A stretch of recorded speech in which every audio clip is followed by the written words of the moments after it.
Ladies and gentlemen, welcome to the Zock Gaming Podcast. Now, with video, we are broadcasting tonight.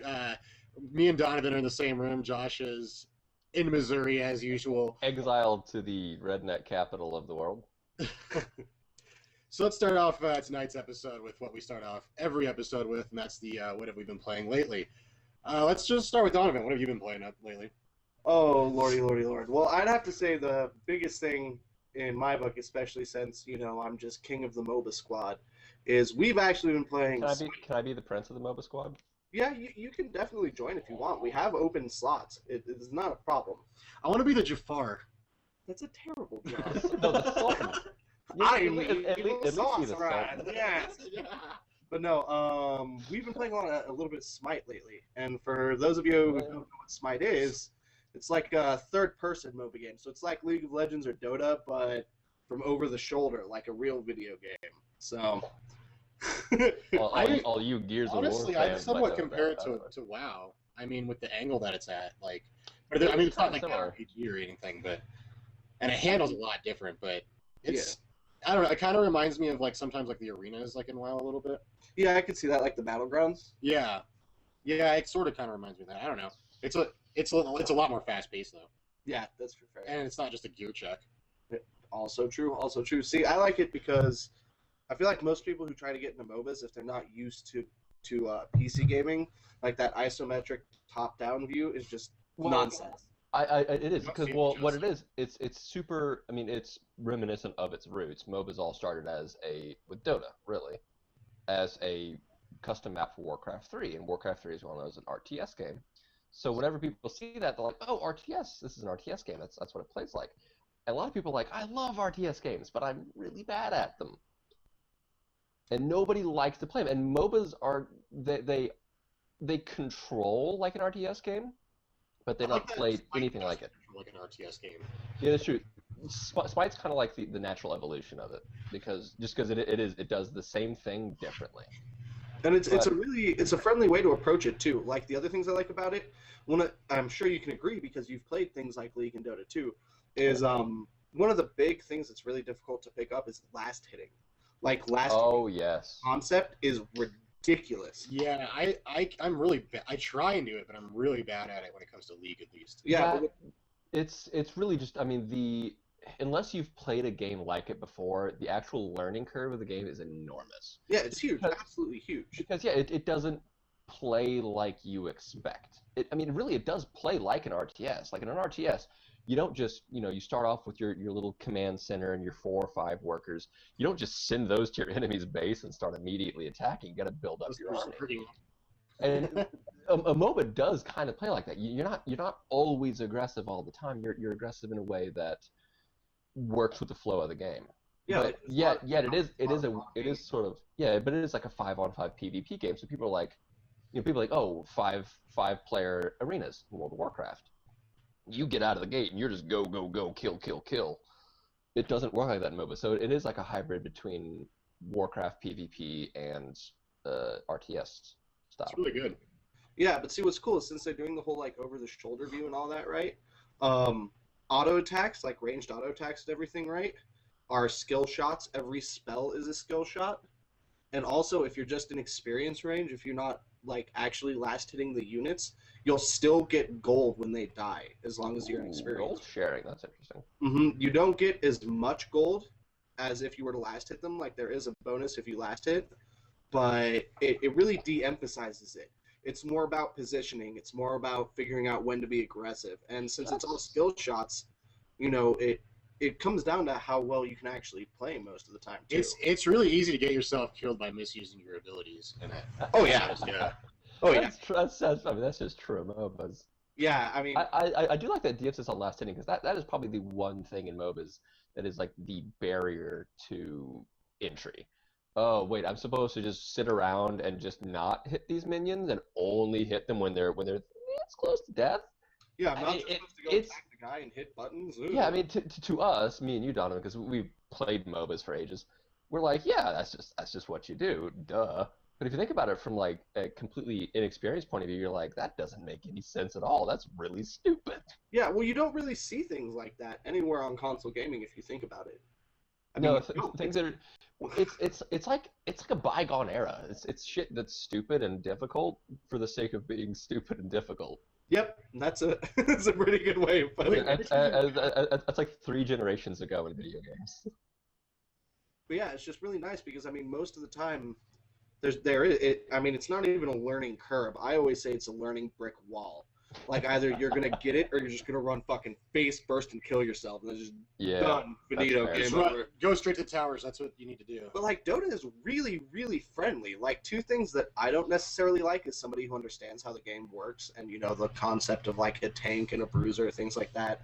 When you first start the game, it will auto buy your items for you, and it'll auto level your skills too. So you literally just have to... Oh yeah, I forgot that it does that because I turned that off immediately since I have played MOBAs before. I didn't get into Dota 2. I actually I was really into League, and a friend of mine's like, you should really play Dota 2 with me, and I finally broke down and did it.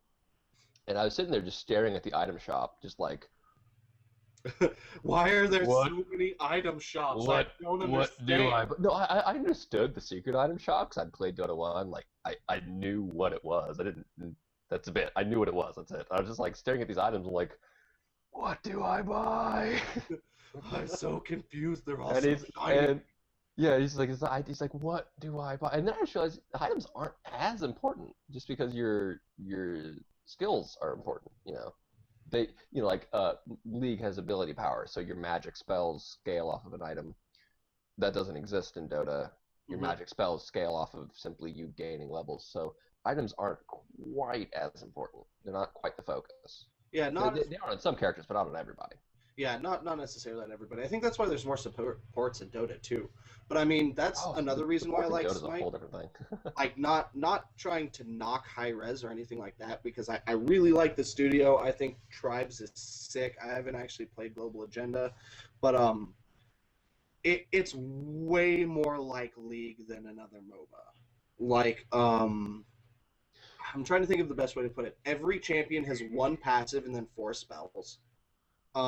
You can. That's League. There's the same concept of like summoner spells, but instead of picking them out before the game, they also they have the jungle buffs, don't they? Yeah, they have the jungle buffs in game. They have that too. They have the whole inhibitor concept in League. For those of you who don't play in League of Legends, if you push all the way up your lane into their base, there's a building you can destroy, and it'll make your minions spawn stronger, but it will eventually regenerate. They sort of have the similar idea with the barracks and Dota, but it doesn't work the same. Yeah, in Dota they don't respawn. Yeah, that's really it's the same idea, functionally completely different though. Yeah, if you lose 2 full sets of barracks in Dota, you're pretty much fucked. That's game over. But in Smite, they have like the inhib and the inhib tower is one building. It's a phoenix, and so it respawns to like it. A lot of things about it are really reminiscent of League of Legends. Yeah, I'll say I've seen videos of Smite being played, and it did look like sort of like a first person, well not really first person, it's just third person over the shoulder, but a on the battlefield style of League sped up like 3 times, which is good though. Well, I think pretty it's awesome. good Though. because I thoroughly enjoyed playing it last night. yeah, I'm saying it's really good because what League did for the MOBA thing, Dota obviously was the first, and then Dota 2 is, calling it Dota 2 I always feel like a misnomer because it's not really Dota 2, it's basically Dota HD. Yeah, that's literally what it is. It's just Dota done by now. Yeah, and they totally new engine, but they're doing the exact same thing with it. But it's just they have more control of the engine and all that. I mean, all the new champions that they released for Dota are the old champions that used to exist. They're just porting them over eventually. It's crazy how many engines look like Warcraft 3 nowadays. Yeah, it's just funny. being recycled still. And like, when did that It come out? does. It was like 1998 or 99 or something like that. Warcraft 3 was like early 2000s. Yeah, I think it was early 2000s. But yeah, I mean it did. But yeah, I mean Warcraft, it had a style. You cannot take that away from it. Yeah, what I think League did for MOBAs is it really removed a lot of the player unfriendliness of the game. They really just streamlined a lot of stuff. Exactly. The basics of team fighting is still there, but everything else is still very, very, easy. It's just easier. Yeah, and I mean, a lot of people ask me if I like League or Dota more, and honestly, the problem with that is League is easier, and I don't mean that as an insult. It's designed to be, and that's why it's so great too. Is it's really accessible. Like League of Legends, you know, in a game of League of Legends, the map is like a fourth of the size of the Dota map. Oh yeah. And the Dota map is gigantic. Weird. It's large and it has weird little paths, and it's not concise and clear. It's the stuff that you have to learn the map. Yeah, like the whole forest tree line of sight mechanic is boiled down into bushes. Like, you know, a game of Dota is going to be a 50-minute game that's only going to have like 3 or 4 full-on team fights. It's going to be people farming and focusing on builds and ganking and things like that. But League of Legends, you know, is a lot faster paced. It's more team fighting. It's more just basically in League of Legends, by the time the clock hits about 10, 15 minutes, laning phase is done. You're in team fight phase now. Yep. And it's just team fights. I mean, yeah, there's other builds that work, but usually, you know, the standard meta that works is what everybody does. And then in Dota, there definitely a lot more freedom of what you can do. Really off-kilter, off-the-wall strategies have a higher chance of working just because it's not so mired in its own meta game. The other thing I like about it, too, is, and this isn't necessarily a jab at Riot. I really do like League of Legends. I feel like they do a really great paced way of balancing it. Like, instead of doing, like in Dota, you'll see a lot of item balance and balancing changes and patches.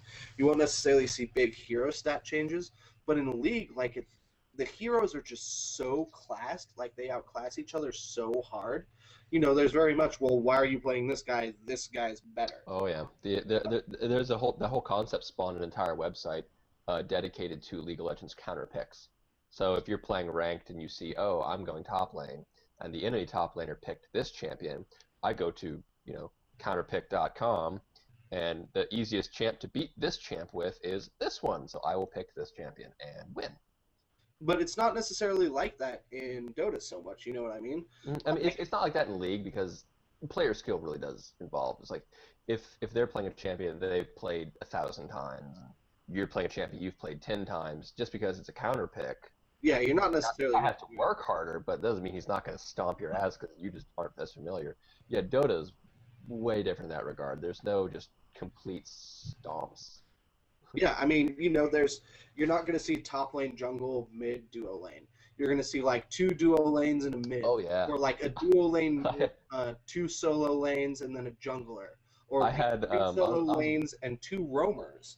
I was watching a tournament with a friend of mine, the friend that got me into Dota, and I saw this tri-lane thing. I'm like, what is tri-lane? What is going on? There's 3 champs in 1 lane.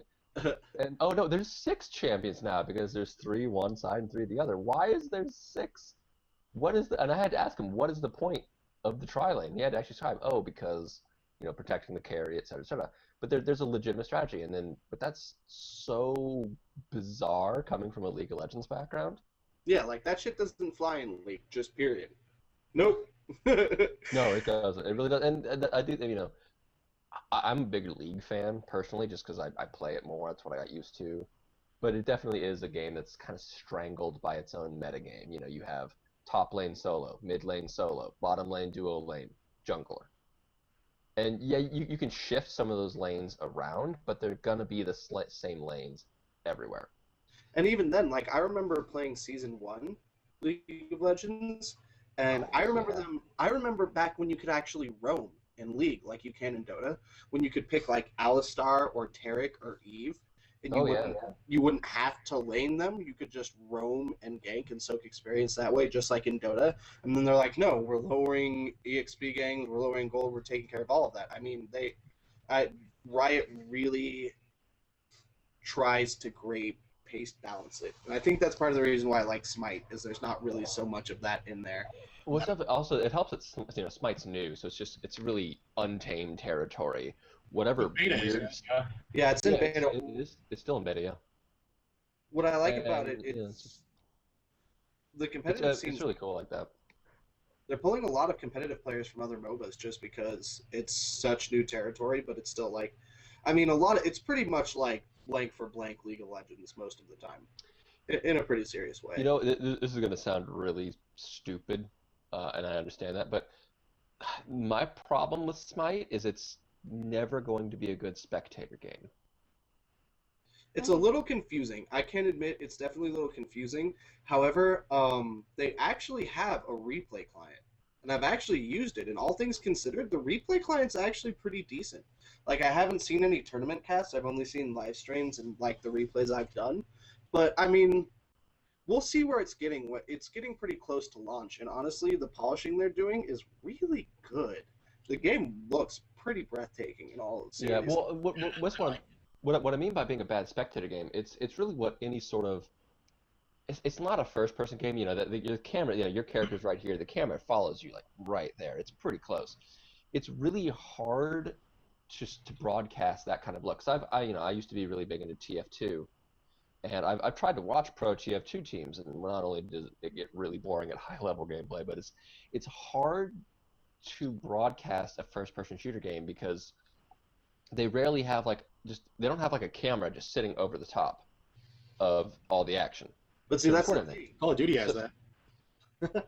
They do, but you know, like I say, there's a reason that, you know, it's like StarCraft got really popular as far as a spectator game, and League of Legends is up there, and, you know, Dota's up there.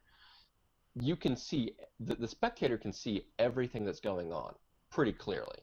You know, in League and Dota, you know, the camera can zip around to the team fight or whatever gank is attempting to go on, basically the highlights of what's going on, and you can clearly see what's going on. Whereas like in a first-person shooter, if they don't have like a good camera like that, you know, you got to bounce from one player's views to another, and it can be really jarring because you as a spectator have to know the map to know where they are and what they're doing. The clarity of information is not there as far as the spectator sport. But see, that's the thing, is in the replay client, it's not perfect, but you know, the closest thing I can compare it to is, you know, Halo Forge? Sort of the sort of the replay thing that they have. Well, the sort of the map building client they had, like, it was possible. Oh, that thing, yes. You know when you do the whole orbiter, like the free floating ball thing, right? In the spectator client in Smite, that's what it's like. Oh, that's It's a cool. free floating camera that's over the map. So you can't necessarily get the entire map in a shot, but you can get the entire action. So it'll be really interesting to see, because I know it's something that they're working on and it's not even close to finished. But if they finish polishing it, in all honesty, I could really see it picking up, especially with how easy it is for people to get into. I mean, it's even easier than League. Yeah. Well, that's really good. It's like I was saying, you know, the whole spectator thing, it sounds stupid, but I mean, that's what keeps a lot of these games going. That's what's turned Riot into the company that it's been, because people fucking love watching League of Legends. Oh yeah, But I mean, that's it's a thing to consider. It's pretty much just Smite. Nothing else really. Yep. So what have you been playing lately, Josh? I have been on a really big fighting game kick lately. I mean, obviously, CEO, which is a major Florida-based tournament, just wrapped up this last weekend. I was watching that, which of course gave me the itch to play basically any 2D fighter you can think of. Street Fighter 4 is one of my main staples. King of Fighters, pretty much any of them. Yeah, I busted out the Super Nintendo the other night, and I was playing some Mortal Kombat 2 and some Killer Instinct. Oh, Killer Instinct's fantastic. I actually been meaning to pull out some Killer Instinct. But yeah, me and my roommate play a lot of Street Fighter 4. I think we sat down earlier today and played for like 4 hours. Street Fighter 4 was really good. I'd say that was like, I don't know, the best fighter of the generation, in my opinion. I got the collector's edition of it, and I mean, I have a copy of Street Fighter 2 Turbo that I have very thoroughly loved. And Oh yeah, I mean, I didn't used to like fighting games when I was a little younger, but I am a 2D fighting game fanatic. I've even gotten into 3D fighters, Soul Calibur. Not so much Tekken yet. I've been done some Virtual Fighter, Dead or Alive. I'm like the only Tekken fan in North America. There's actually a decent following of Tekken fans, but oh yeah, I've been just going crazy on 2D fighters lately. I'm not good at them at all, but I bought a fight stick, so that makes me legit, right? Yeah, fight sticks are really good. I mean, everything about them is pretty fantastic, especially the really high-end ones. You know what I'm talking about? That's what I did. I bought a Mad Catz Tournament Edition stick on sale, which is pretty legit. Yeah, I have mixed feelings about Mad Catz, but some of their peripherals are really nice. Oh, Oh, I know, because I grew up in the era where Mad Catz was terrible, and they've actually completely turned their brand around. They made the worst N64 controllers I They had remember. the worst Like- SNES shit too. The joystick was just the cheapest plastic you could ever feel, and it was so skinny and huge at the top. It was like this The file down nail. Yeah, that's what it, Yeah, it's horrible. But like I said, actually, when I first heard Mad Catz was making sticks, I was really getting into fighters. I'm like, I want a stick. All the pros play with sticks. I want a stick. And I was like, oh, it's just Mad Cat? I don't no. And then I'm like, wait a minute. It's made with straight up Japanese parts. I mean, I could tell you that it's called Sanhua parts. That's basically what all Japanese arcades uses. And I was like, oh, wait. And then I keep hearing these rave reviews, and it's an amazing controller. And I'm like, holy shit, Mad Catz has really turned themselves around. They don't just make garbage anymore. Are the buttons pretty clicky with that? They're actually arcade or what? They're not the clicky kind you're thinking, where you can tell it's there's a spring under there. Yeah. You press it, it's click click. It's not like that. But they're incredibly sensitive. They're very, very responsive. They have a nice sort of clacky sound if you hit them hard, and they can take a beating. I mean, when I get into it, I'm slamming my controller, and that thing has not dropped an input yet. Whenever, if I screw up, I know it's my fault, not the controller's. Yeah. I mean, it really is satisfying to play on. It really is. Man, I bet a fully mechanical fight stick would just be the sweetest thing in the world. I have a fully mechanical keyboard, and just hitting those keys, just that click is so good, even if it's... You will. I mean, the stick is a square gate, meaning it basically has, it's just a square, and that's so you can up, up, back, up, forward, down, back, down, forward, all that stuff is you can just jam it into a corner. That's great. I mean, it is. It's the stick itself is a little clicky. The buttons are really responsive. It's fantastic. I mean, that thing. I know. If I got really pissed, and I'm not the type to throw my controller, but I know for a fact if I just hurled that thing into a wall, I could pick it right back up, and it would have no damage, basically. I won't get back into it. God damn it. Joysticks are pretty resilient. I was talking about on the other podcast how I high scored that Miss Pac-Man. And the joystick, it had lost quite a bit of its responsiveness, but that's since 1970. Yeah. I have an apt comparison. Who remembers the NES Advantage?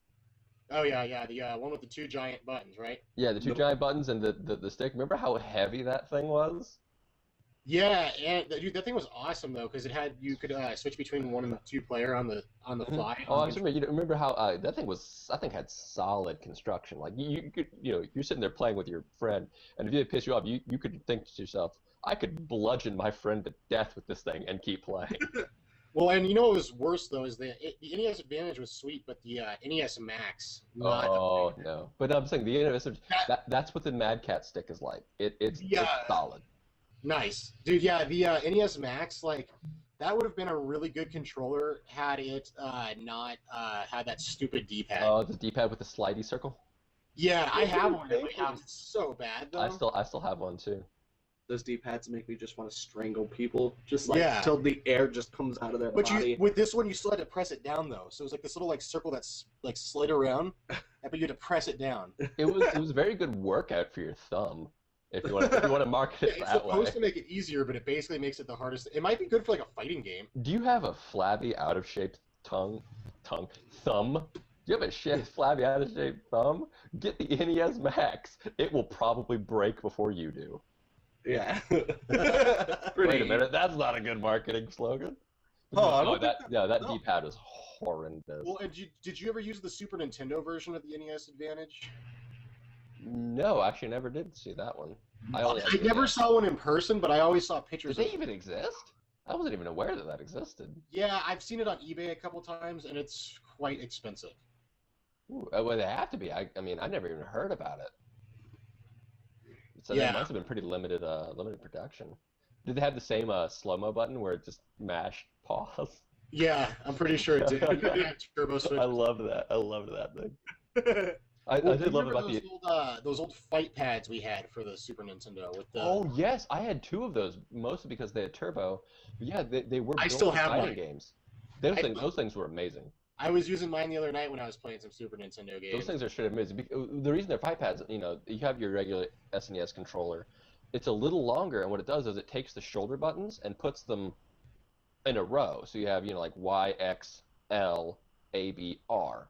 Yeah. And then you still have them on the shoulder as well. So it's really good for fighting games where you have basically like Street Fighter, you know, light, medium, hard punch, light, medium, hard kick. So you have them 3 in a row, 3 in a row. You know what was my favorite game to use for it though was Earthbound. Oh yeah, because the L button L you button. usually use, Yes. but you could have it all the way over on the other side, and it was really sweet. L button was your context sensitive, open stuff, talk to people, etc. Yeah, that was Also it had variable turbo. A lot of people like. I'm sure that the controls really threw off a lot of people back in the day because the game was meant to be played with one hand. So you just have the D-pad and you have this as everything. L button.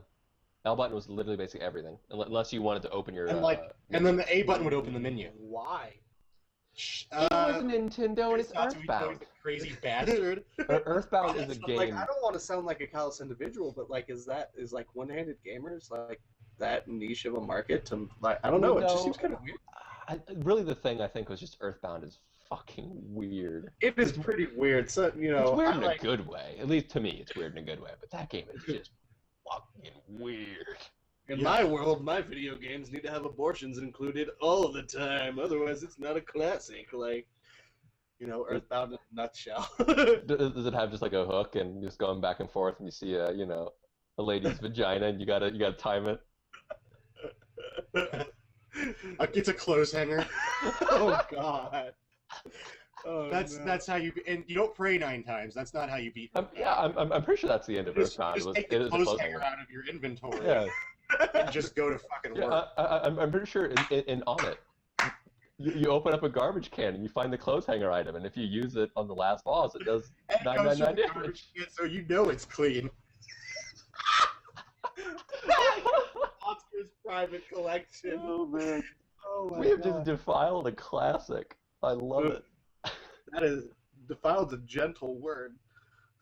Yeah, Earthbound's a good game though. Yeah, 10 out of 10. We're playing yes. it. Oh, absolutely. Well, I've beaten it over 80 times now. Jay, you would, I know, especially you, because I remember when you bought that game back when we were just wee little kids.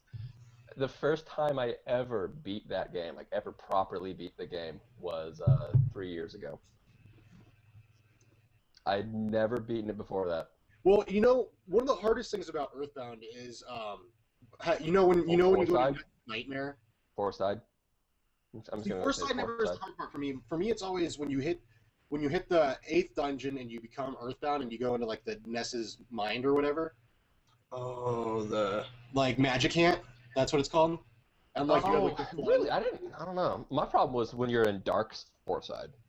That's where I remember, because you got to talk to people and like look at paintings and teleports you where you don't know where you're going to go. And oh god, I spent like an hour there. I love Moonside. Moonside was one of my favorites. Moonside, that's what it's called, Moonside, yeah. Yeah. I think I came out of that area like 4 levels higher than I should have been, just because it took me forever to find how to get out. And they threw some tough ass shit at you in that area, like those cars and those paintings. Those paintings were the bane of my existence. Right on. So I guess we can talk about what I've been playing lately, and I beat The Last of Us. Yay! Woo! Time to ruin this podcast with spoilers.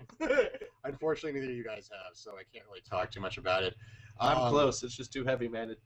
Too much emotional toll. Man, that last day, dude, I sat down. Is it tugging on your heartstrings? And I did 6 hours in one sitting. So I did like pretty much, because the whole playthrough for me took 13 and a half hours total. Ooh. So yeah, half the playthrough I did just last week. Iron Man did, huh? Yeah, yep. I mean, it's the only way to do survival horror, right? It's the only way. It alone, is interesting at though. Home, the lights off, the sound turned up, nobody by your side. Once you get pretty far in the game, I started noticing that the whole game actually takes place over the course of a year. Oh, it's over a year? Yeah, and there's these enormous parts of the plot that are actually missing. Just time skips, or and we talked on the phone or on the interwebs about it, about the part with Sam. Yeah. And like his brother, that had to have been one of the biggest like holy fucking shit they did that in a game moments for me. I don't know. the conclusion of that was pretty crazy. The actual ending of the game, I mean, I'm sure you guys have heard there's been pretty mixed reviews. Like, well, everybody loves Yeah, I the game. haven't I gotten there yet. I'm at winter, so You're at winter, so you're pretty close. yeah. Yeah. I just So, what would you give it overall? Like, was it worth the price of admission? Was it like the game itself was really good, but then the ending fell flat? I actually really loved the ending, and it really speaks to the main character Joel as a character, and where he puts his priorities in the end. He eats her. She eats him. There it is. There it is. Spoiler, Fantastic. guys. Cannibalism. Last of Us ruined it. Ellie turns. Not even a zombie. No, not even a zombie. Just eats him. Just hungry as fuck. Oh, it's really sad that there's you. It's you and me, old man. Chomp. Yeah, definitely. I wouldn't say. I mean, it got a lot of 10 out of 10s. Although I think gameplay-wise, there was definitely some issues regarding the clicker mechanics. God. I'm sure we've all seen videos of that where you're trying to sneak around and Ellie just runs face first while screaming her head off right into one of them, and they're just like, Oh yeah, they don't do anything. That's not the problem. My problem with the clicker mechanics is like there were literally sections for me where I would be sitting there and like the clicker's walking past me and like I don't even have my hands on the fucking analog sticks. Yeah. And the clicker's walking past me and it has the whole grab prompt and I'm like, okay, that's cool, whatever, right? And he walks past and I'm exploring the room and they come patrolling back and so I'll go right back into the same spot. Same thing happens, but then he'll just stop and be like, what is that, you man? Like, I didn't do anything. I've had that issue quite a few times. It's Like, really frustrating. and those parts are just fucking intense. Yeah, dude. There is no coming down from a clicker scene. Like, you can't do 2 clicker scenes in one playthrough. Yeah, you have to put it down. I couldn't do more than 2. I tried to do 3. Like, the first time I played, it was like office building, whatever, then the museum. And I was just like, nope, I'm taking a break. I'm not doing the museum right now. I'm good, guys. and I tell you what, there's 2 areas near the end of the game that are the fucking hardest shit in survival horror. Like, and I was playing on normal. I would be impressed to see someone beat the final hallway with soldiers, and then the final part with the clickers. You'd have to be really fucking good to do that. I imagine after too long we're going to see stuff like what Metal Gear Solid 2 did, where people learn exactly how the detection mechanic works, and you see people just doing speed runs where they literally dance around clickers, smashing into them, pushing things over, making as much noise, but just dancing around them like crazy. I don't think that'll happen. I don't think that'll Have you guys seen the stuff like that in Metal Gear Solid? Yeah, but I don't think you've seen clickers. They throw a grenade behind the guard and throw porn in front of don't them. even talk about bloaters. Seriously? I just like to call them ammo caches. Like, that's all it is. They're like, okay. Time to use up all your ammo. Yeah, well, you probably built up supplies at this point, and we don't want you to have those. So here's a bloater. Why do I have to use 90 bullets? Like, Yeah, I It's not dumped ammo, 'cause all my rifle ammo, all my shotgun ammo, all my pistol ammo, and then I killed him finally with my second pistol. They're called bullet sponges. That's existed in video games for a long time. No, but it's not a bullet sponge. It's a bullet donation bank. Like, it's bad, dude. It's ridiculous. I mean, they're cool. They're fun. I'm not saying, when I say it's bad, I don't mean it's like bad like that. I mean, it's seriously, like, I've played enemies that just eat through your rounds, and it doesn't compare. It's like a Contra boss. Like, I literally remember sitting there the first time you fight one, and it's like this gym and shit, right? Dude, that part is so hard. I literally remember, like, being halfway through it, being like, are you fucking kidding me? Is this a fucking joke right now? Like, there's ammo hidden around the area because you're gonna run out, and you do. And you throw all your nail bombs, Yeah, all your everything. Molotovs. And it's just funny because I'm sitting there, I'm literally maxed out on like 3 ammo types. And I'm like, okay, so this is going to eat through like 1 or 2 of my guns, whatever. And then I'm just running around with nothing, like, what is happening? And you Why can't go, won't he die? and if you go near it, it just splits you in half. Yep.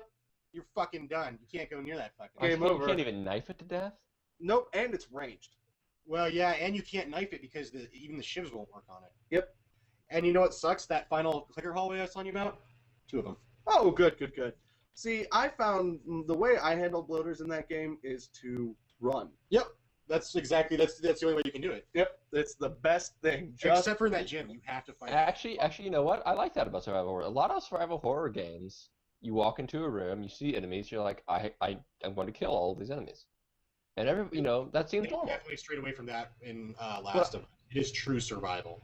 I like that because I remember in Resident Evil 2, which is pretty much halfway between normal survival horror and Resident Evil 4, which completely drops all pretenses of being survival horror and is just basically an action game. Where a good action. Yeah, don't get me wrong, it's a good action game. I'm saying it's not survival horror. But Resident Evil 2 is, like you walk into a room and sometimes you just you see a bunch of zombies. You're like, I'm just not gonna waste the ammo because ammo conservation is a thing. It's something you have to think about. And I like this thing that survival horror is going back to being sometimes your best option is to run away. Oh, but it really is. It's not a joke. When my roommate was watching me play, and it's really fairly early on in the game. You're doing this office building, and it's like the second or third time you've seen clickers the entire game. And you go to that basement or whatever where it's all dark. Is that part you're talking about? But it's the section right before the first time you meet a bloater. Yeah. And I remember doing it, and I was trying to stealth through, and I had killed 2 or 3 of them with stealth, and I don't know what it was. Somebody fucking heard me, and all of a sudden 8 zombies start running towards me. You gotta run. Dude, I fucking took him down, dude. What? I boxed him. I really genuinely like the combat in that game a lot. You can sprint to break away from grabs and things like that. If you actually have to fight, you can And there's do melee it. weapons too, which are pretty sweet. But you can't do it with clickers. No. You One-hit kills. Can't. Yeah, One-hit it's kills. one-hit kills. Yeah, aren't they basically just cinematic kills? If it gets close enough to you, it's just cinematic, you are dead. If you're punching it, sometimes it'll just switch over to the cinematic. Yeah. You won't even see or hear them sometimes. One will just phase through a wall and then just tickle your prostate. Game over. It's just so funny because you get to the sections with where it's just 6 clickers and then there's a bloater. There's another section where when you're in the basement you have to turn on the generator. Oh god, and that bloater shows up behind you. The bloater shows up. The first time I did it, I had to take a break as soon as that bloater showed up. I was like, nope, done. Yeah, the first time I did it, I just got. Oh, it was bad. They didn't bring any sort of lubricant. And then I was sitting there, and I'm like, okay, well... I was really low in ammo at that point. I'm like, I guess I just need to try the run. And it literally was one of the most tense moments in the game. Because I turn on the engine, I know they're all coming, I can hear them come, and I literally just, run to this door with a key card. And I'm sitting there just slamming the button on my controller, just swipe the fucking key card, Joel. Let me in the door. I need to make sure that this key card works. And it's it's the right key card. Jam it in. Jam it in. Finally, he goes through the door. I see him running down the hallway. I see him running down the hallway, and the door closes, and I'm just like, oh my god. What just happened? Just crying. This is terrible. Did you happen to go through the sewer yet? I don't think so. I'm right at the start. Well, you said what is it? You got to the part with Sam, right? Yeah. Yeah, there's sewer parts right before that, where there's that last part of the sewer where the 2 kids are on the other side of the door. Oh yeah. And then they just send every clicker at you. Dude, so many. It's so fucking retarded. It's that part. I honestly was just run, boy. I was just like, fuck. God, I kept fucking dying so many times. Do it.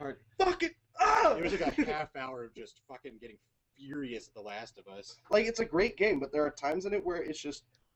I would give it a solid 9. Just say that first. But there are parts I give the plot a 10 for sure. Oh yeah, the writing and everything. But it's just there's some pacing issues because there are really slow down points, and then when it tries to be action-oriented, sometimes it just fucks you. Yeah. Just so hard. Yeah, honestly, sometimes... Well, I really like the combat, and I really like the stealth, but at the same time, sometimes I just wish it was a bit easier. Yeah. Wish I played on easy.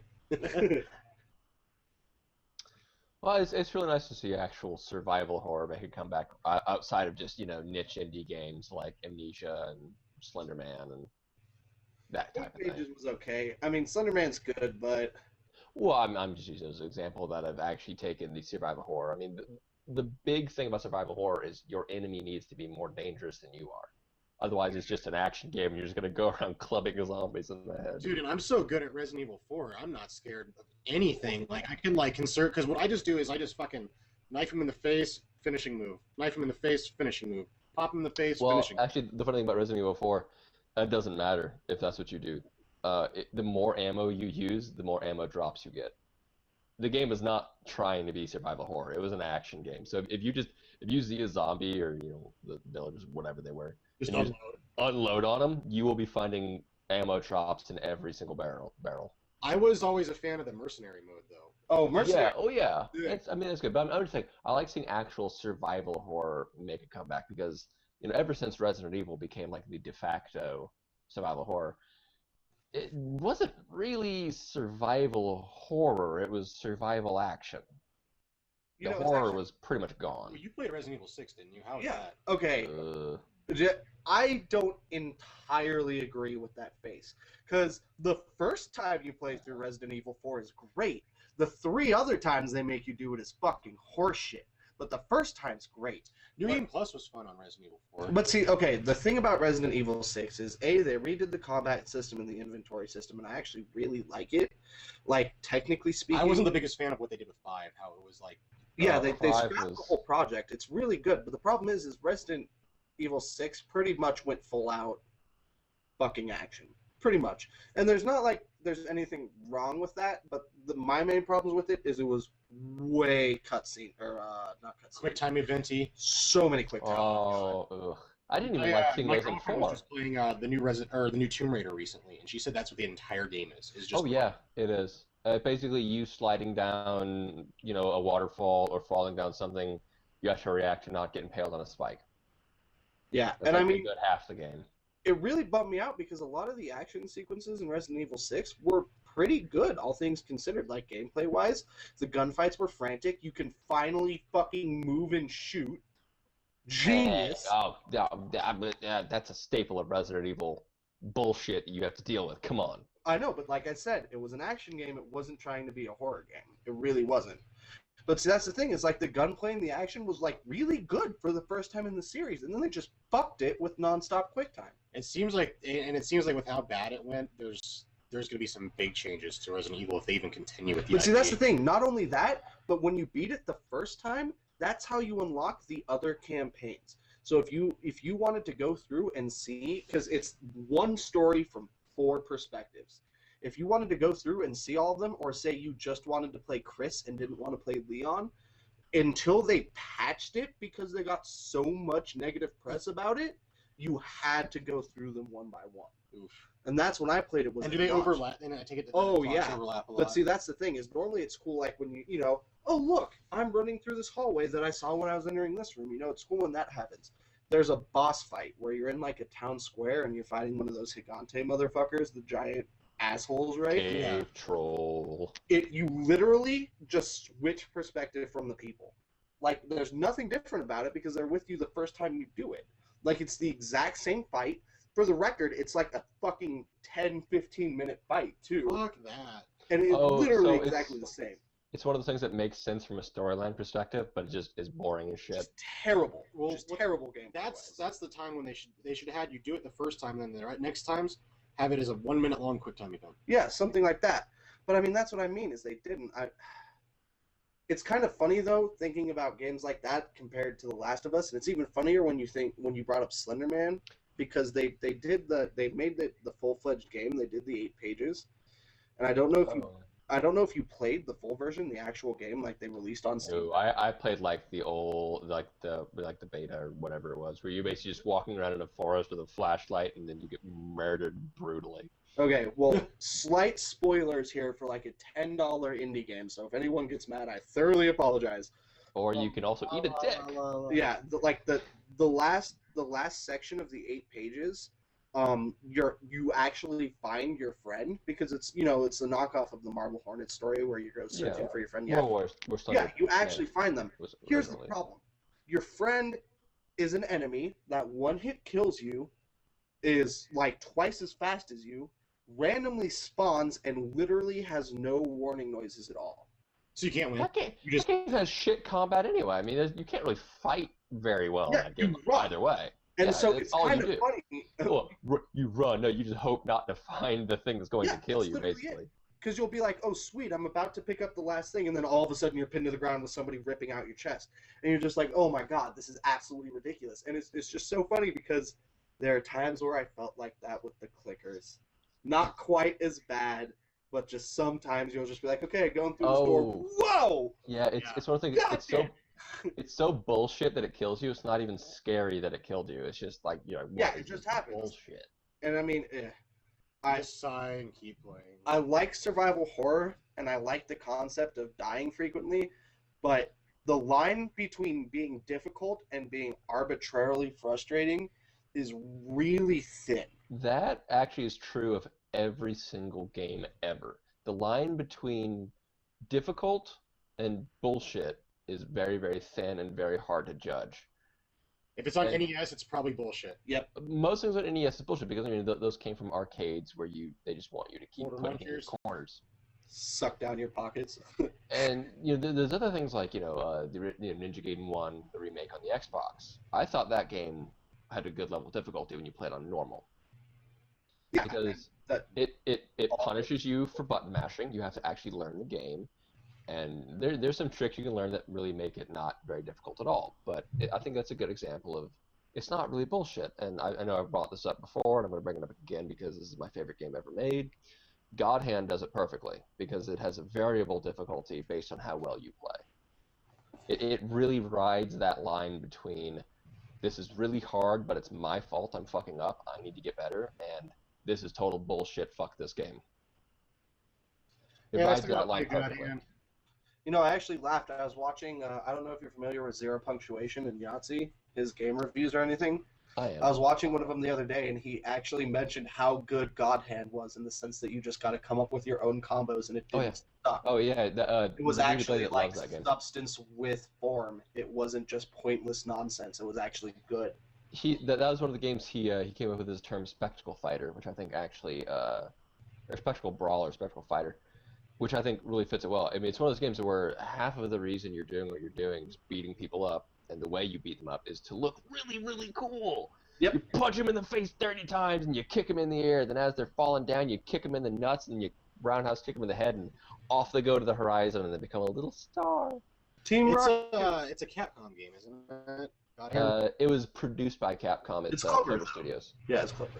Same people who made Beautiful Joe and Okami. Oh my god, Okami. A place in my heart. I love adventure games like Zelda, and Okami's just those games with some of the most gorgeous art I've ever seen. Just period. I'll be honest, I loved all three games that Clover Studio made. Beautiful Joe was amazing. Yeah, are they not around anymore, or what? You said no, they closed shortly after they made God Hand. They went out of business, and that they're gone. The last game they ever made was God Hand, and it is better than the other two games they made. It's better than Beautiful Joe, and it's better than Okami. And I don't say that lightly. That's a pretty big statement too, because I do not say that lightly. It's way better. Yeah, Beautiful Joe was pretty good. That was one of the better GameCube ones. I like Beautiful Joe because it was difficult. It wasn't an easy game. It was super hard. But see, it wasn't total bullshit either. The great thing about Beautiful Joe, and in all honesty, Okami, and I haven't played God Hand, so I can't say for it. But I mean, that's like, and I hark about this a lot on games that I like, but conceptualization's huge. Like, I loved Snakes on a Plane when I saw it, because I went to the theater and handed a person money expecting to see snakes on a fucking plane. And that's what I got. So when I play a game like Beautiful Joe, and I expect a side-scrolling fighter with a dude who's in a fucking movie, and that's what I get, it's amazing. It's gorgeous. It plays well. The Clover Studio was great at actually making a game entertaining. Did they have a hell of a lot of substance? Beautiful Joe certainly didn't. I mean, it was a difficult game, and you could get better and get high score combos. But the story was, goofy. But it was the fun. It was the right kind of goofy. It was fun goofy. The game was just fun. It's like one of those movies. You're like, this movie's not going to win an Oscar. But damn if it wasn't a fun way to spend an hour and a half. Exactly. It's I really like games like that. It's really understanding that it's meant to be entertainment. It's just meant to be entertaining. And Clover was amazing at making games that were just entertaining. Period. And God Hand was probably their crowning achievement. Everything from the world they built to the musical direction to the actual mechanical combat was just fun. So we're not going to see a God Hand 2 on PS4? Oh no, and it breaks my heart. If they announced God Hand 2 for PS4 only, I would buy a PS4. Done and done. Here's my money. Yeah, that would be one of those games. For me personally, that's one of those games that would sell a console. I would buy a console just for that one game. It was so good. You know what Nintendo could always do if they want to fucking make $1 million? Earthbound 4. Dude, people would be lining around the blocks just like There's a couple bags things. of gold coins. Dude, yeah. Take our money, Nintendo, as fast as you can. I'll take 3 Wii U's. Or Nintendo could just make Chrono Trigger HD. Oh man. Well, God, what was the name of that project? That could be real. Yeah, the 3D one. I remember that. Didn't they get a cease and desist? They did. They got a cease and desist. Not a new Chrono Trigger, just Chrono Trigger HD. No, Exact same game, just updated. I feel terrible, and I apologize to anybody listening for not remembering offhand, as it's been like 3 years. But there were some people who took the data from Chrono Trigger and like remade it in like modern day graphics. Oh, did they? They didn't change anything about the plot or the combat or anything like that, like word for word dialogue. They were just updating it, and they ended up getting a cease and desist from Square because they were getting ready to do the whole like alpha launch and get people testing it. Oh. So I don't necessarily think that Chrono Trigger HD is anything that Square or Nintendo would be interested in doing. Square's pretty good at fucking up. Yeah, they are. Square's Though I really did good watch at that. gameplay from 15, and it actually looked pretty good. Could just be me. It looks like it's going to be good, but I know it's going to be bad. That Yeah. There's a fair enough argument in that. Trick me 4 times, shame on you. Yeah, 5 times, shame on me. Trick me 15 times. Because, I mean, I've bought every Final Fantasy. Like, Oh, well, I guess I don't have the you- NES one, but I have all the other ones. You poor sorry bastard.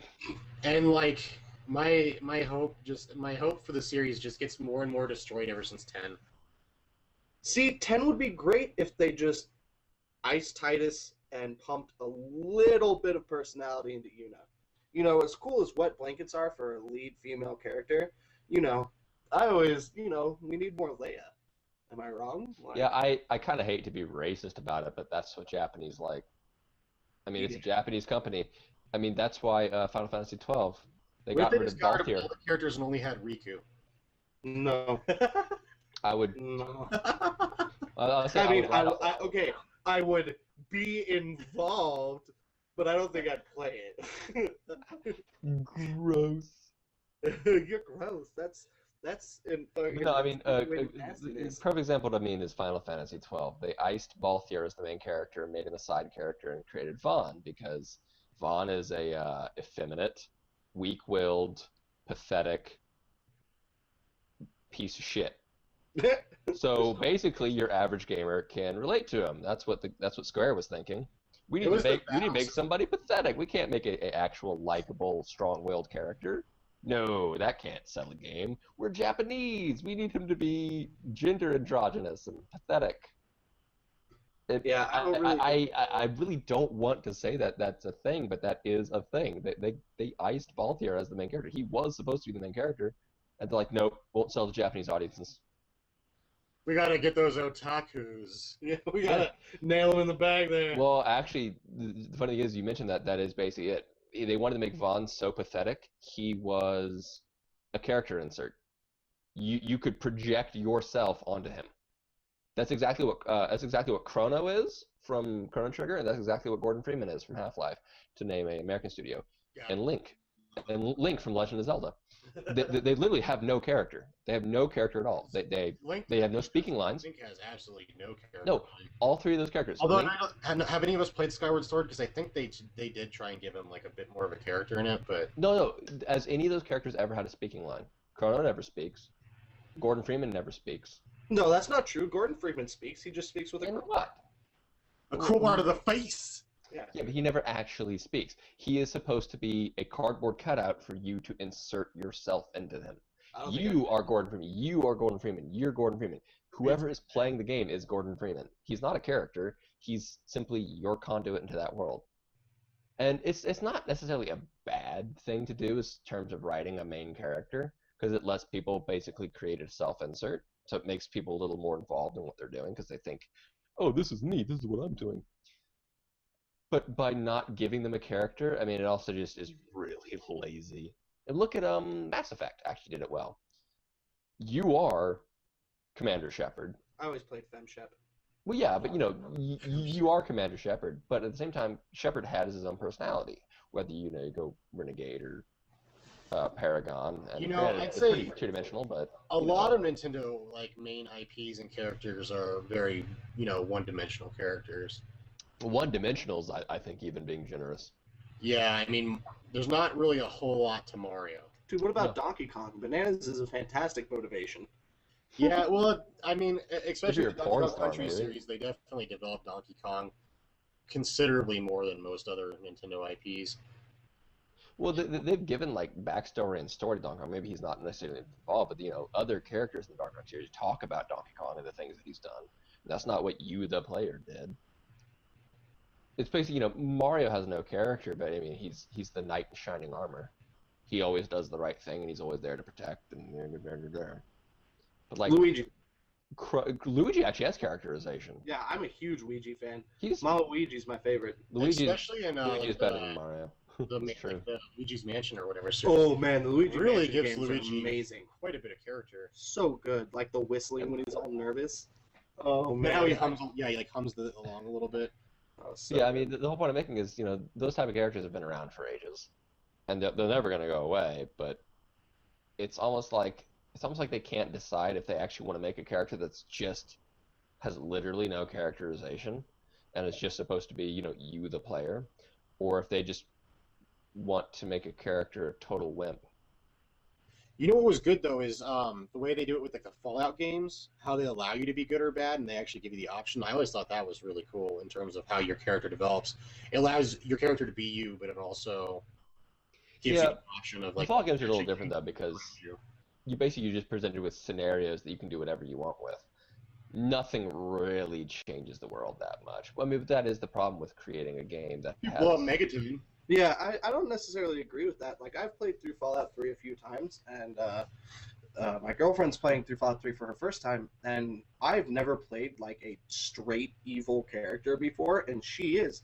And it's the funniest thing. I have heard so much dialogue I had no idea was in that game. Okay, for sure. Okay, Fallout 3, you can blow up Megaton. Name another game where you have that much influence over the world. Name one. I'd have to think for a minute. I see that's the problem, isn't it? Most other games that have a morality system like that, basically you can choose good or evil. Yeah, I keep coming up with Bethesda.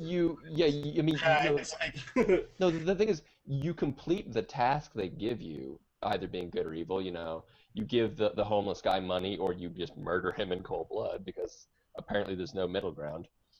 But they don't really change anything. The story keeps going exactly the same way it's going to keep going.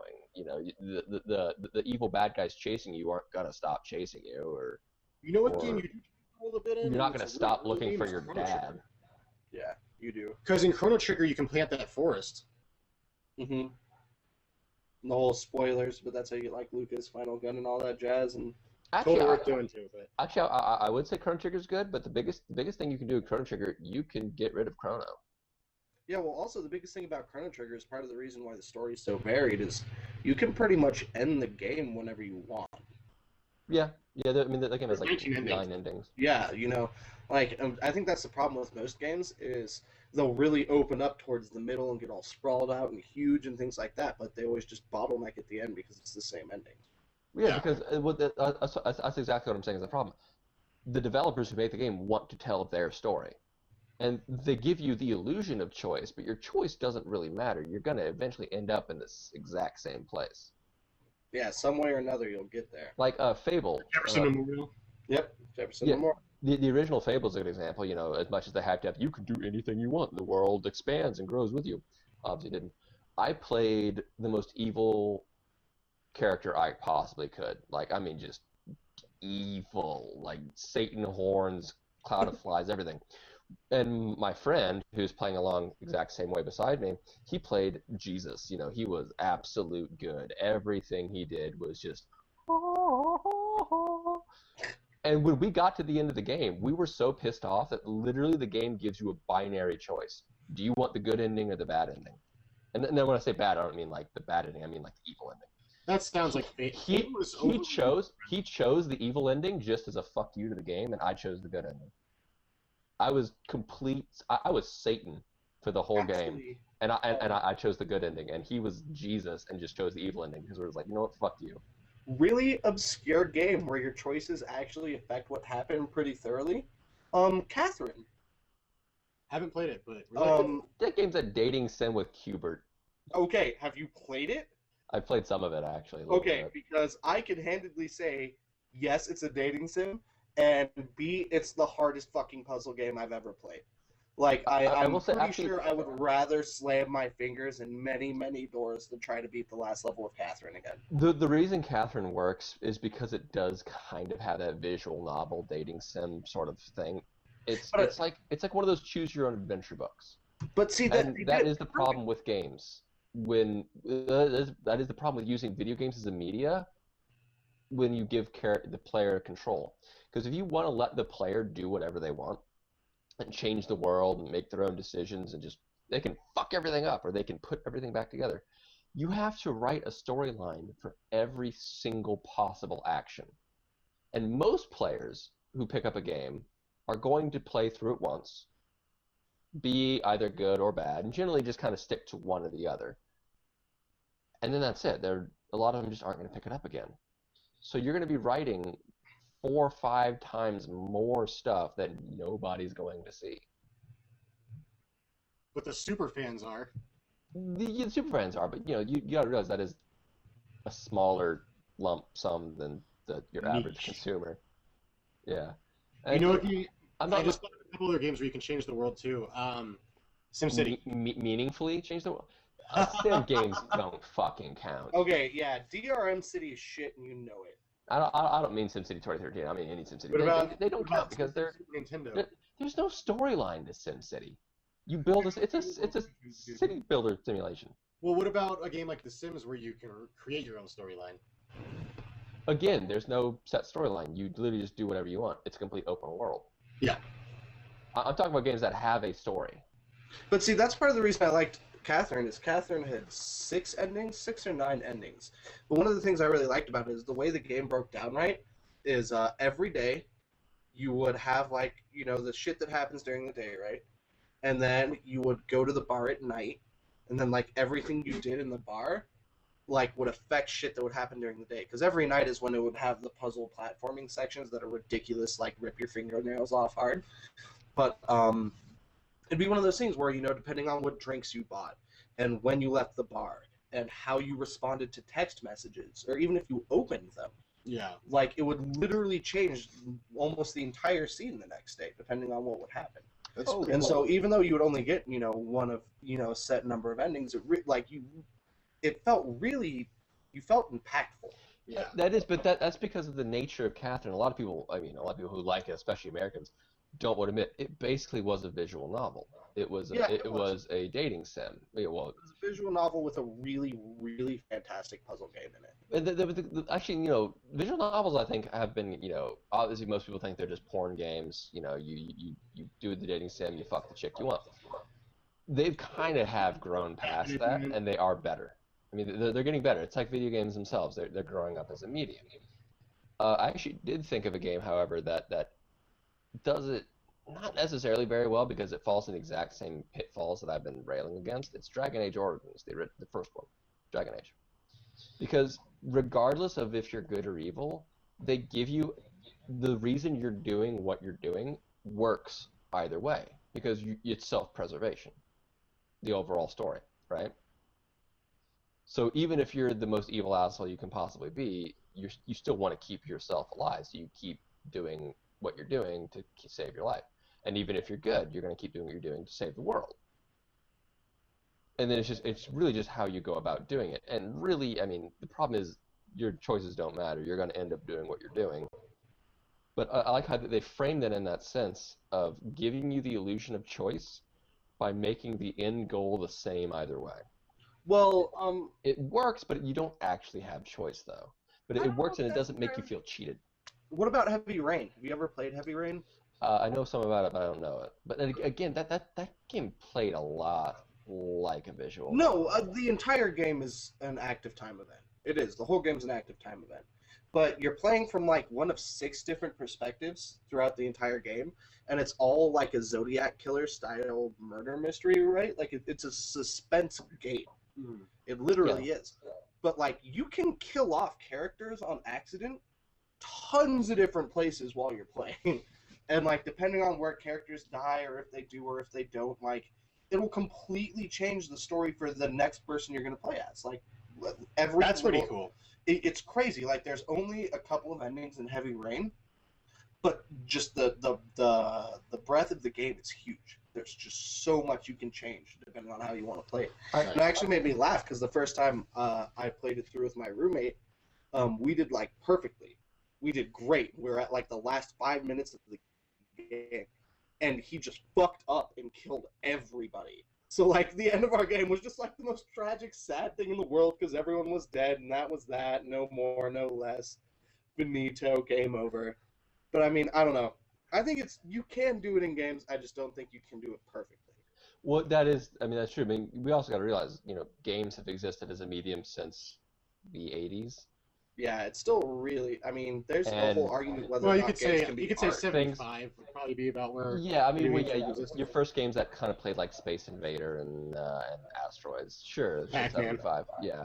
But it's like film and media. Films have been around since the early 1900s, 1800s, late 1800s, and actual books have been around since how much longer? It's like it's still very new media, and it's still getting used to it.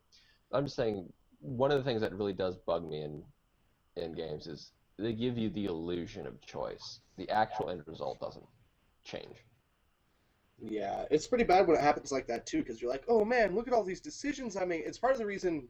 What about Persona 4? There is a lot of endings. Well, yeah, but definitely changed the before we get to Persona 4, I think a good example of that completely fucking backfiring. Do you remember what happened when they released Mass Effect 3?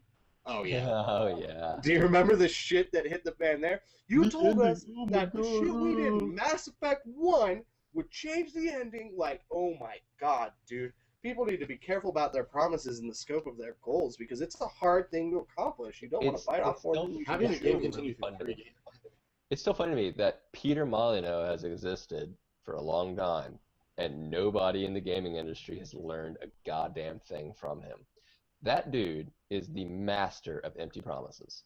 Remember what Fable was supposed to be? Remember what Black and White was supposed to be? Remember what Spore was supposed to be? Man, Black and White was supposed to be sweet, but that dude, really... Oh yeah, that dude promised. I think it was really, really good at selling an idea that could never be realized, and nobody has learned from his mistakes. He tells you what he wants to do instead of what he can do. And developers keep telling us what they want to do, and that is not what you should do. You have to work within your limitations. Well, that's Tell them what you can do. Too. Yeah. And actually, speaking of that, I've heard the ouya isn't shipping. Yeah, there's actually been huge problems with that. It's because one of their manufacturers in China, the consoles haven't shipped over yet across international waters. So they're just on a boat somewhere in the Pacific? Somewhere. They don't know where the units are. They were supposedly shipped. Somali pirates, get on that. Yeah, dude. Seriously. But it's a big deal because a lot of people were expecting a lot out of the ouya. I mean, I know it's pretty much just an emulation machine, but like... Well, it's got retro cells applications on it now, too. I think most of them are games. Retro cells. But I mean, most of them are probably just ports of Android games. Well, I mean, like Nvidia's talking about doing a direct-to-download service like Steam. Yeah. With like server hosting like on their side, right? And one of the things they did at E3 is they played Borderlands 2 on an ouya. Oh. Which is pretty fucking big. Yeah. But nobody's getting the consoles.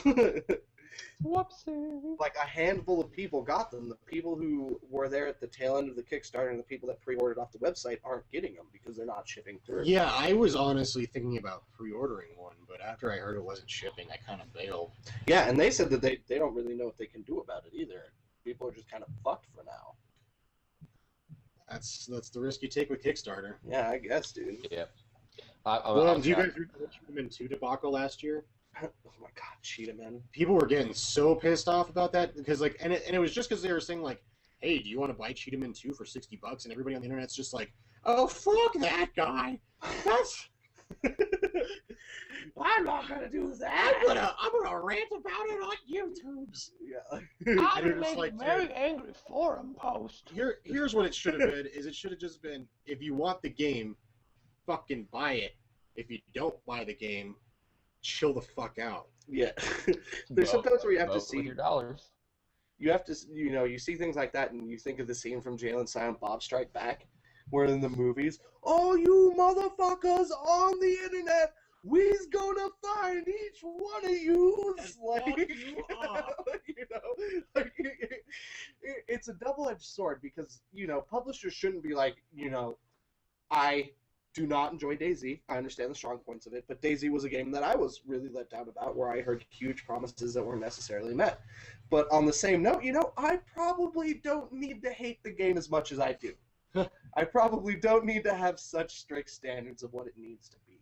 Like, I feel like, and it's probably because if you think of the AAA gaming industry too, like, it's so much spectacle now over substance that, like, how are they supposed to accomplish things like that engine-wise when they're spending literally millions of dollars on fucking lens flare? They're throwing like $80 million at a game, and it's like 13 hours long. Yeah, I'm like just that, like, what? Yeah, I mean, even Last of Us is an example of that. That is a 13-hour game that I'm sure cost a pretty fucking penny to make. I mean, really, you can almost say that's why indie gaming is getting much more popular. You're getting a lot more substance and a lot less bullshit. And that's what AAA titles are kind of becoming. It's all shiny sparkles and cutscenes, and very little gameplay, or less and less gameplay every time.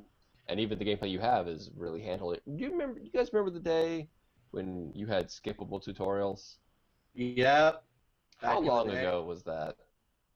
Back in my day. And now tutorials are literally built into the story. Well, have you guys played Blood Dragon? That has one of the most obnoxious tutorials I've ever done. And like, even the dude in the game, like the guy you're playing as, he's like, "Oh, fucking tutorials, just let me kill shit." And it's just like, yeah, seriously, just let me fuck. It's a first-person shooter on a PC. I've seen this before. Okay, I understand that you're breaking the fourth wall and you're showing your pain. Why are you forcing me to do this then? You obviously understand it's shitty. The fuck is wrong with you? It doesn't let you even walk until like after it tells you how to walk. Really? Yeah, so that's one of the things that always drove me nuts about Borderlands, is the first time you load any one of the Borderlands. Loading HUD. Okay, you can move now. You don't walk yet because you don't have a robot in your eye. Like, oh, what? Yeah. Like, since when did tutorials become? Let me play this goddamn game. Get your damn give me a yes/no option.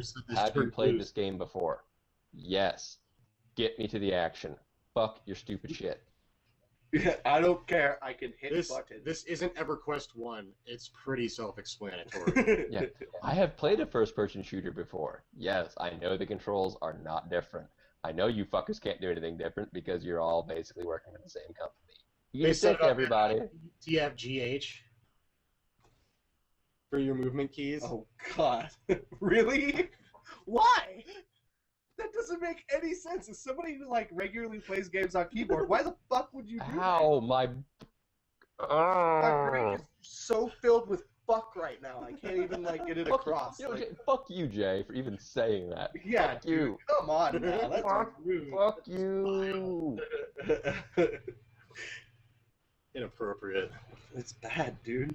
You know what's funny? I like us as gamers. We're so fucking easily pissed off by minor inconveniences. Simply mentioning you might play with TFGH sends us into sputtering rages. Let's burn down the studio! Kill their families! Like, I will literally come to your house and I will fucking kill you! Yeah, like, oh, that's not unreasonable. Man. You might go to jail for 8 years. Oh yeah, that's not a reasonable response to have. Did you hear about that, Josh? What? No, I haven't. The kid on League who posted this thing on Facebook, and now he's in jail possibly for 8 years. Prison, actually. Not jail, but like pound you in the ass prison. Yeah. Is he some pissed off kid who threatened to kill somebody? Threatened to go to the school 2 blocks away from him, shoot it up, and then eat the hearts of all the dead children. Oh, wonderful. Then followed by LOL JK. Yeah, then immediately followed by the line lol JK. Here's the thing, though. He actually lives 2 blocks from a school. That's not a good joke to make. Yeah, it's one of those things where it's like, yeah, that is one of the grossest overreactions I've ever heard. That's what you call tasteless. Yeah, but it's the same note. It's like, you know, you're not going to walk onto a plane and be like, I got a bomb. Just kidding. What are you guys tasing me? Like. Yeah, it's like that's one of the things. What do you expect to happen? But it really does show internet culture. We're invincible. Like we think we are, and we think we can literally say anything we want. It doesn't matter. No, it kind of does. Like 8 years is a pretty gross overreaction, but that kid's fucking dumb. Dude, 8 years ago I was 20. Like that's damn, you're old, dude. But like seriously, like that's go home, Grandpa. Isn't it past your bedtime? I'm surprised you're still awake. Shut up, old. But it's just like that is one of the stupidest moves you could ever do. Like if you live next to a school, don't threaten people in a video game about killing the school.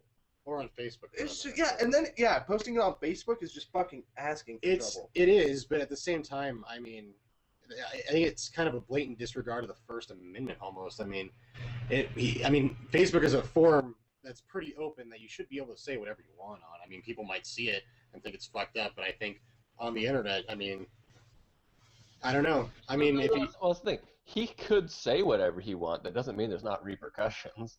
Like, I could say I'm going to kill the president, but I expect to be arrested if I mean it. It's one of those things. It's just you don't actually do that. That's just wrong. And you know that, okay, I'm allowed to say it, but they're also allowed to react to it. Yeah, I mean, it's just such a fine line between, being able to say so. It's like you should be careful with how you say and where you say it, because that whole First Amendment argument too is what gives us, Westboro Baptist. Very true. Like, But it is also what lets us criticize politicians without fear of getting thrown in some prison for the rest of your. You don't like president? You work in Korea. Yeah, I'm the biggest fan of John Hickenlooper, so now I had to go to the fucking work camp up north. Yeah, it's like I don't like Obama. Oh shit, what's the gulag? Yeah, dude, like we're allowed to speak out against things we don't like, but threatening to kill somebody over it, that goes a little far. It's not saying you're not going to censor you for it, but they're definitely going to react to it. What's also one of those Take things... you to pound you in the butt prison? He could have also just been like, yeah, dude, this guy pissed me off in League. Fuck him. Like, that would have been, a fair reaction. He wouldn't have gone to jail for that. But being like, I am going to kill dozens of children and eat their organs. And the context was the dude was calling him crazy or something like that. So he's like, yeah, I'm fucking crazy. I'm going to do this. Lol, JK. That's why I think the internet needs, an opposite of, italics or bold, but a sarcasm. I'm sorry. Yeah, that is the thing. When you're speaking in text, you can't tell tone of voice.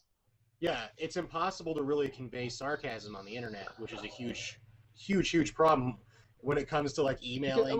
There's going to be so many misunderstandings. Well, and also teenagers speak basically solely in sarcasm. That is their native language. It's sarcasm.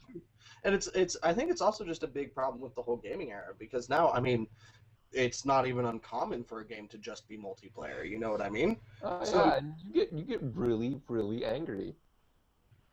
Yeah, that's a delicate way of putting it. Like, I know some people who are like, League of Legends, you mean angry simulator? That's kind of what my job sounded like, my old job. It's just a frustrating generator. Yeah, just like, this is frustration.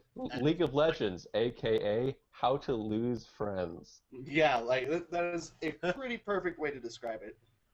Don't ever play this game with your friends, because you will end up hating them. Every single one. I mean, really legitimately hating. I know you guys mentioned something about that dude getting fired at Microsoft. Getting shit canned. Oh, Don Matrick, yeah, original head of, I don't remember his exact title, some sort of executive electronic. Basically, he was the number 2 dude in charge of everything Xbox. He got shit canned. gone, and they replaced him with well, they haven't replaced him yet. It's basically the number one guy. I think Ballmer is basically acting for his thing until they find somebody. As the head of the Xbox division. Basically, Microsoft did the right thing, if you think about it. That guy fucking tanked EA. Let's look at how good they're doing. And then, I mean, that dude's been fucking up for a little while now. I mean, it wasn't just E3, and it wasn't just the EA thing, and it wasn't just this and that. I mean, he has really been complete public relations poison. He is really bad at his job. Your job is to make people want to buy the product you're selling, and everybody hates you. The entire internet. All of it at once. Yeah, dude, the outrage that the Xbox One has received. Like, there's like one thing that the entire internet can get behind: Xbox and Sony fans alike, and people who don't even care. Don Matrick is a fucking cunt. Yep, that's a pretty good way of putting it. Maybe a little less French, but, you know, fuck him. Oh, oui. Fucking dick. Yeah. I mean, really, it's all better for Microsoft. Now they can just fucking focus on damage control. Yeah, because that dude isn't helping. That's kind of what they've been doing. By they've been amending things recently. For instance, the patching with indie devs is finally being addressed. And again, they pretty much did a total 180. They've completely opened up the platform, and you don't have to pay exorbitant fees to even patch any game that. But you still do have to be published. It's still not open publishing. You do have to go through Microsoft. Well, no, but I mean, even Steam, the open platform god of everybody, doesn't have open publishing anymore because of DayZ and WarZ. Yeah, WarZ shit the boat. Yep. For those of you who don't know what happened there, for people who aren't really into PC gaming, when DayZ was out, which is an Arma 2 zombie mod that was like huge and popular, right? This company made a game hugely popular. This company made a game called WarZ that was supposed to be like a mainstream version of DayZ that wasn't a mod, and it was going to have microtransactions, and it literally tanked so badly on Steam. They pulled it, didn't they? They pulled it and refunded. It's the only game that Steam's refunded. How did it get on there? Was it greenlighted through? This was before greenlighting existed. This is the reason greenlighting is because they didn't do anything. They took DayZ and just republished it under a different name, stole a shitload of people's money who bought it that thought it was one game or the other and didn't realize the difference, and literally cut and run. Yeah, it was bad, dude. Valve actually had to eat the refund cost. The company that published WarZ fucking just vanished. Everybody was gone. Valve had to refund that game at cost to themselves. That is why they completely they completely shut down open publishing, and they invented the greenlight system. Yeah, WarZ just because of that. But I mean, on the same note, though, if it still gets greenlit, Steam will still publish it. I mean, if you want to get a game on the Xbox, you better start talking to EA. Like, I'm telling you, we need to get $1 million to start brokering. Yeah, dude, it's the obvious solution, man.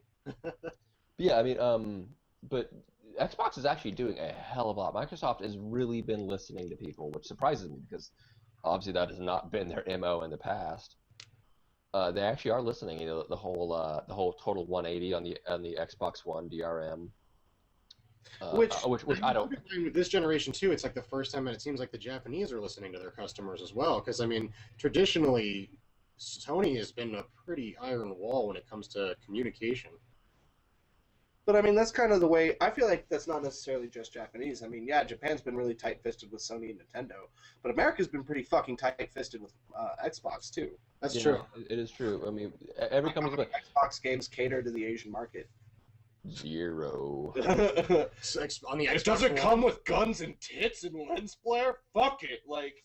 You don't have Chest McHeartfist as your protagonist? Absolutely not. That's pretty good. But no, I mean, Xbox has been, Microsoft has been listening, and it shows, and people are still really down on them, and they do have a lot to make up for, let's be honest. But they're listening. Well, you fixed the problem they had with other countries not being able to use the Xbox. Oh yeah, they're not region locking it for absolutely no fucking reason. Yeah, that's good. That really did build into the whole Xbox One DRM, which they got rid of, and now they're undoing the indie dev, basically enormous hurdle that they had set in place. And they're even starting to do enormous sales. I bet a lot of Like, people who bought Fez are going to be pretty happy. there is a sale happening tomorrow with a crap load of Xbox 360 games, none of which is going to be more than $15. I can give you a list of all of them. I don't know this And prices. tomorrow, meaning it's probably the day before the podcast actually goes up on the internet. Just for Oh people. yeah, tomorrow. So it'll probably be like a couple days before this. It'll ever be goes up. the July the 2nd, right? Yes, July 2nd. Stuff like, let's see here, Crisis 3, XCOM Enemy Unknown, Witcher 2, Tomb Raider, Orange Box, Perfect Dark Zero, Max Payne 3, Far Cry 3, Forza Horizon, Assassin's Creed How much is 3, Forza Horizon going for? Just like, Bioshock Infinite. Let me see if I have that number in front of me. I'm not sure if I have that number in front of me. Like I said, none of them are going to be more than $15. Like Assassin's Creed 3, $15. Max Payne 3 is 10. Bulletstorm is 5. Well, they should pay me $5 to play Bulletstorm. I know. Cliffy B should come to my house and hand me an envelope. I know. I'm just saying it's on sale. Left 4 Dead 2. comes into your home. Bioshock Infinite, not even that old of a game, going to be $15. What? If it's $15, that would be decently surprising, and I would tell everyone to go buy that Yeah. immediately. Yeah, I wish I had some extra cash right now so I could do that. Pretty sure it's not going to be more than $15. Time to use the old credit card. The old blasted nasty. Everything on sale is going to be between $3 and $15 American. And that's not. I didn't even give you the whole. Like, I can give you the whole list, but nobody would care. Yeah, I mean, they really are starting to do Steam-style sales. I guess I'm just kind of spoiled and have been using Steam for years. Yeah, I mean, as a PC user, it's like, so that's been happening for all. But that really is a pretty big deal. They're starting to show, hey, we have digital distribution. Yeah, well, they need to get some good PR somehow. They got to sell that Kinect. Well, you know what was one cool thing I saw today about the Kinect? Apparently, you know, like on games like that you have to enter like the online code or whatever with. Oh, the online pass idea. Yeah, now instead they're gonna have like a barcode. You just hold up. Oh, to you your mean the Kinect. QVC or whatever it is? Yeah. The little square? Yeah, they were talking about it. We'll see how many games actually do it. Yeah, well, it's gonna be QR code compatible, which is pretty. That would be sweet if they did that. That would be cool. I hate punching in codes for games I bought already. Yeah. It's actually not a bad deal. I mean, especially if like you buy, well, I guess Microsoft is going to be getting rid of the whole MS points idea for Xbox Live and just going to a straight monetary value based. But Which is genius. it is. But yeah, I mean that'd be interesting for like if you buy a digital game at a store because they have like a voucher. That'd be cool to just be able to hold it up to your camera, just.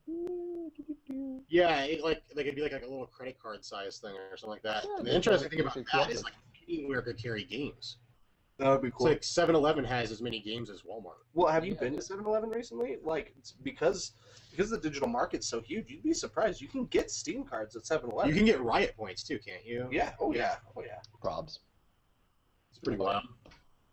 So did you guys hear, apparently a lot of YouTubers have noticed recently that Nintendo has lifted their ads from their Let's Plays. Oh no, we shot ourselves in the foot. We better fucking bandage it. Spin control, dude. Well, it was the stupidest idea in the first place, considering they're paying YouTube to put their own ads on videos that were essentially ads for their own games. Yep. That's a good way of describing it. There's a very good reason why Let's Plays got popular and then continue to exist because every single company realized that is literally free advertisement. Yep. What is wrong with that? Even if you're saying the game sucks, someone might pick it up to just see how bad it is. I did that with the Black Ops game for Vita. I told him not to, too. Which- He told me, he's like, I'm going to get the Call of Duty for the Vita. And I'm like, dude, don't pick it up. It's fucking unplayable. And he's like, ugh. It's really bad. Like, it's really, like, it's unplayable, really. Yeah, that's a pretty And good it's not bad in a comical way. It's It's a bad in I want to break my Vita because I'm playing this kind of way. Why are you doing this to me? Dude, yeah, I just want to go punch babies. The what it- only logical. That's what it comes down to. I gotta punch some fucking babies. Yeah, I mean, it's a major advertising platform that just completely was source funded. I mean, crowd funded. Whatever you want to call it. It just kind of got popular one day, and more people started doing it, and more people started doing it. Now, Well, I mean, Let's Plays are an entire genre.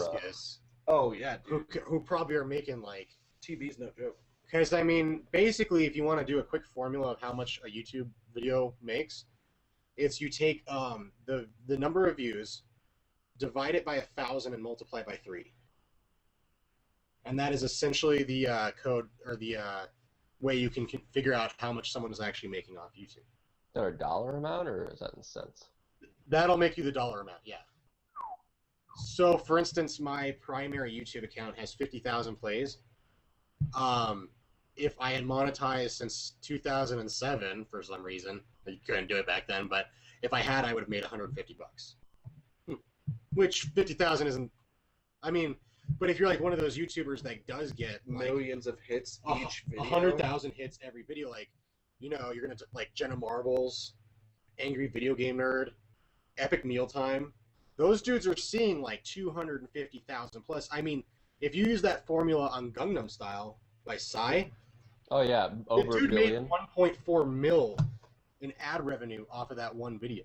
Yeah, between that and his second one, he has That's over a enough billion. to retire on without a problem at all. Yeah. Or yeah, Freddie Wong I think gets over 1 million views on average per video. That's I would not mind that on my videos. that would be good. I'd be pretty happy about it. Yeah, I'd be down with that. Share the links. Cough, cough. Cough, cough. Everybody watch. Strap your friends to their chairs and make them watch our videos. Something, something, no clip, something, something. You know, and it's pretty cool actually on YouTube. My most played thing is that Bob's Burgers remix I did. Really? Yeah, yeah, like 9,000 views. It's pretty cool. Nice. Cool. Well, anyways, I think actually right now might not be the worst place to wrap up. Actually, Seems pretty good. so yeah, thanks. I mean, I would say video experiment successful. Yeah, hopefully everyone at home enjoyed. The Vader ball. Awesome. Hopefully everybody enjoyed the new video. If you liked it, feel free to comment on the video or send us an email. Our email please. Oh, let's see if you get it right 2 times in a row. Our email address is zockgamingpodcast@gmail.com. Yay! Yeah! And you can email us with any of your ideas, comments, something you want us to talk about, hate mail, or Just I dig call us hate mail. assholes. Preferably hate mail and pornography rolled into one. yeah. Ooh. Yeah. Oh, I hate you so much. I hate just want you porn. to see me naked. Oh, here's a picture of my dick. Fuck you. Why does it have to So be a dude? Why are these all dicks? What's wrong? That we just get 50,000 emails, and they're all dicks. Where's a hate boob when you need one? Yeah, There dude. it is. We keep it classy on the Zock Gaming podcast. So again, if you want to email us with your dick pics, the email address is the Zock Gaming Podcast@gmail.com. Oh my god. The You also- you can email also- address will be in the description below, so you can just click on it. Beneath. It'll all be down there, guys. One click, take a picture of your dick and I don't send it. know. This is good stuff. Right on, guys. Well, hopefully you enjoyed the show. We're signing on out.